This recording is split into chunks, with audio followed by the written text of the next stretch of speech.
नमस्कार दोस्तों, स्वागत है आपका आपके अपनी चैनल वॉइस इंस्पायर्ड पर। एक गांव में अखिलेश नाम का एक गरीब किसान रहता था। वह बहुत ही मेहनती था। उसके परिवार में उसकी पत्नी रूपा और उसका बेटा गोपाल रहते थे। तीनों एक साथ बहुत ही प्रेम से रहते थे। अखिलेश दिन रात कड़ी मेहनत करके किसी तरह अपने परिवार का पालन पोषण किया करता था।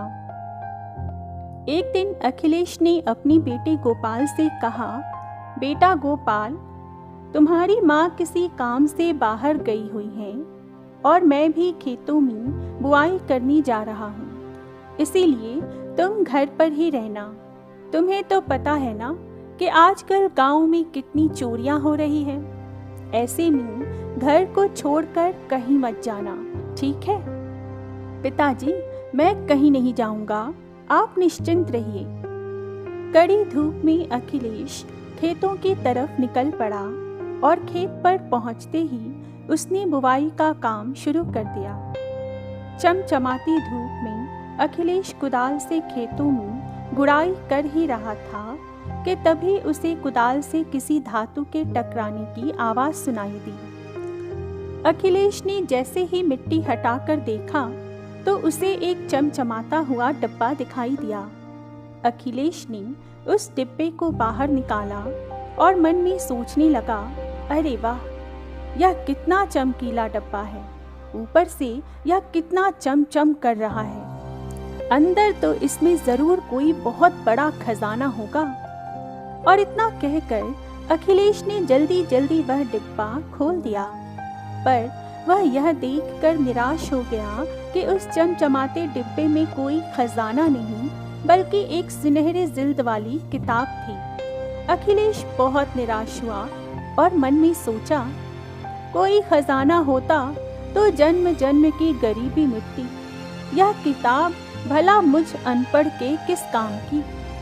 और यह सोचकर उसने किताब के उस डिब्बे को वहीं खेत के एक कोने में फेंक दिया और दोबारा अपने काम पर लग गया।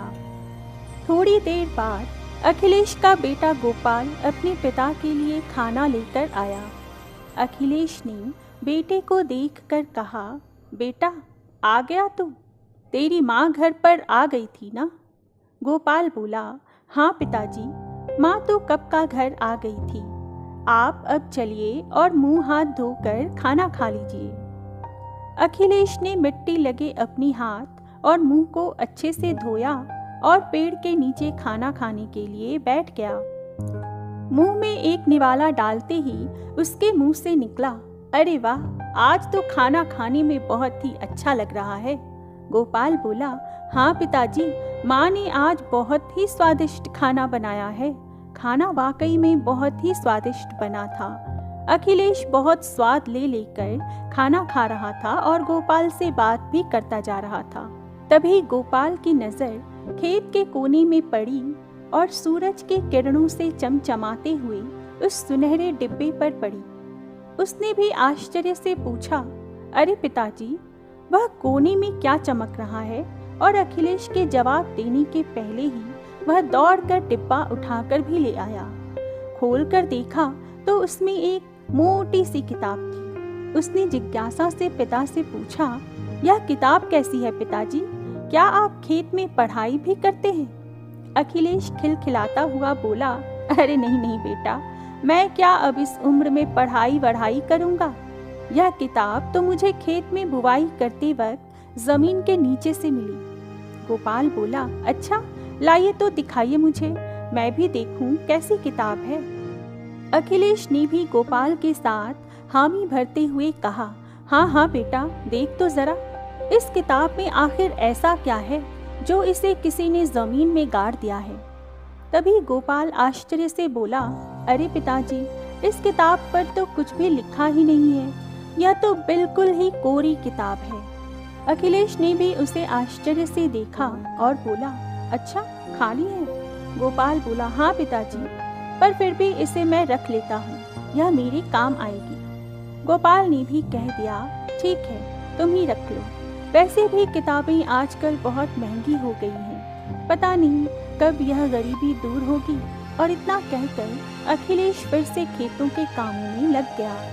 इधर गोपाल नई किताब पाकर बहुत खुश था और किताब को खोलकर उसके कोरे पन्नों पर अपनी उंगलियों से अपना नाम गोपाल लिखने लगा। पर जैसे ही गोपाल ने उस किताब पर अपनी उंगलियां चलाईं, वह किताब रोशनी से जगमगाने लगी और गोपाल को अब किताब के कोरे कागज़ पर अपना भविष्य साफ साफ दिखाई दे रहा था। वह लगभग डर सा गया और आश्चर्य से चीखा, अरे यह तो मैं हूँ, लेकिन मैं इतना बड़ा कैसे दिख रहा हूँ? लगता है यह कोई साधारण किताब नहीं है, यह किताब भविष्य बताने वाली जादुई किताब है। फिर उसने सोचा कि मुझे इसके बारे में पिताजी को ज़रूर बताना चाहिए और यह सोचकर उसने पिता को जल्दी आने के लिए आवाज़ दी। अखिलेश बोला, अरे इतना परेशान क्यों है? क्या हुआ बेटा? गोपाल एक बार फिर चिल्लाकर बोला, जल्दी आइए पिताजी, आपको कुछ दिखाना है। हाँ हाँ, आ रहा हूँ भाई। और अखिलेश खेत का काम बीच में ही छोड़कर अपने बेटे गोपाल के पास आया और बोला, ऐसा कौन सा आसमान टूट पड़ा, तुम इतना चिल्ला रहे हो? गोपाल बहुत ही ज़्यादा उत्तेजित होकर बोला, अरे पिताजी यह देखिए। अखिलेश भी किताब के पन्नों पर अपने बेटे की तस्वीर देखकर आश्चर्यचकित रह गया और गोपाल से बोला, यह क्या? यह तो तुम हो, और यह किताब, यह तो वही किताब है ना? गोपाल ने जवाब दिया, हाँ पिताजी, यह वही किताब है और यह कोई साधारण किताब नहीं है, बल्कि यह कोई भविष्य बताने वाली किताब है। यह सुनते ही अखिलेश खुशी से चीख पड़ा, मानो उसे कोई गड़ा हुआ खजाना ही मिल गया हो, और बोला, लगता है भगवान ने हमारी प्रार्थना सुन ली। अब हमारी गरीबी और दरिद्रता पूरी तरह से दूर हो जाएगी। गोपाल ने हैरान होकर पिता से पूछा, वह कैसे पिताजी? अखिलेश उछलता हुआ बोला, वह सब मैं तुम्हें घर चलकर बताऊंगा। गोपाल और अखिलेश ने जल्दी जल्दी खेत का काम खत्म किया और शाम को घर पहुंचकर अपनी पत्नी को भी किताब के बारे में सब हाल कह सुनाया। यह सब देखकर और सुनकर रूपा भी बहुत खुश हुई। अखिलेश ने तब कहा, हमारी तो किस्मत ही खुल गई है, अब हम गांव के लोगों का भविष्य बताकर खूब पैसे कमा सकते हैं। यह सुनकर गोपाल ने कहा, लेकिन पिताजी, इस किताब के बारे में अगर किसी को पता चला तो ज़रूर कोई ना कोई इसे चोरी करने की कोशिश करेगा। यह सुनकर अखिलेश भी सोच में पड़ गया, बोला, हाँ यह तो मैंने सोचा ही नहीं। फिर गोपाल आगे समझाते हुए बोला, इसीलिए तो पिताजी, किताब को कहीं लेकर जाने से बेहतर है कि आप इस किताब को घर पर ही रख कर लोगों की पर्चियाँ बनाकर घर ले आओ और फिर उन्हें अगले दिन एक पर्ची में ही उनका जवाब दे दो। अखिलेश को गोपाल की तरकीब काफ़ी अच्छी लगी और अगले ही दिन वह खेत का काम छोड़कर गांव में घूमने निकल गया। वह गांव में और गांव के बाजार में घूम घूम कर जोर शोर से चिल्लाने लगा, गांव वालों, जिस किसी को भी अपना भविष्य जानना है वह अपने नाम की पर्ची बनाकर मुझे दे दे। मैं कल सबका भविष्य बताऊंगा और बदले में रुपए भी लूंगा। अखिलेश की बात सुनकर सभी अखिलेश को अपनी अपनी नाम की पर्ची थमाने लगे और अगले दिन अखिलेश वादे के अनुसार पर्चियों पर सबका भविष्य लिखकर ले आया। जादुई किताब की भविष्यवाणी कभी भी गलत नहीं होती थी, अतः सभी अखिलेश की भविष्यवाणी के लिए मनचाहा दाम देकर अपना अपना भविष्य पूछने लगे। अखिलेश सबका भविष्य बताकर उनसे सैकड़ों रुपए लेने लगा।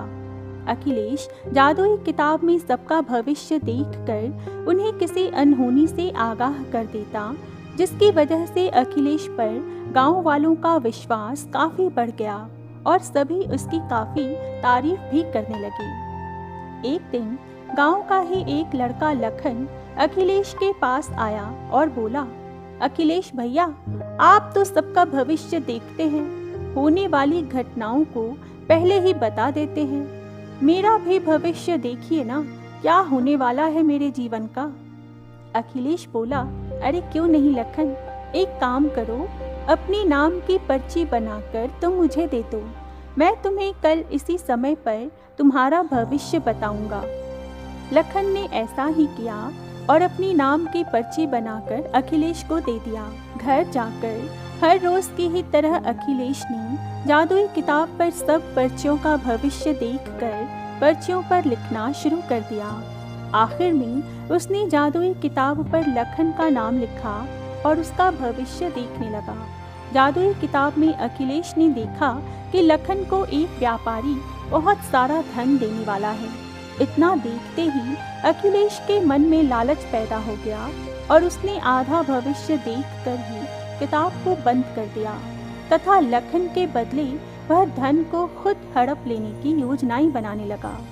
उसने सोचा कि इस लखन को तो खूब सारा धन मिलने वाला है, यह तो अब बहुत अमीर हो जाएगा। क्यों ना मैं लखन को उसके रास्ते से भटका कर खुद उस व्यापारी से सारा धन ले लूं। और यह सोचकर अखिलेश अगले दिन लखन के पास पहुंच गया और पूछा, कैसे हो लखन भाई, और इतनी जल्दी कहाँ जा रहे हो। लखन कहीं बाहर जाने के लिए तैयार हो रहा था। बोला, मैं तो ठीक ही हूँ भाई, बस जरा बाजार तक जा रहा था। अखिलेश ने झूठा भय दिखाते हुए कहा, बाजार? लेकिन आज तुम बाजार नहीं जाते तभी अच्छा था तुम्हारे लिए। लखन ने आश्चर्य से पूछा, वह क्यों भैया?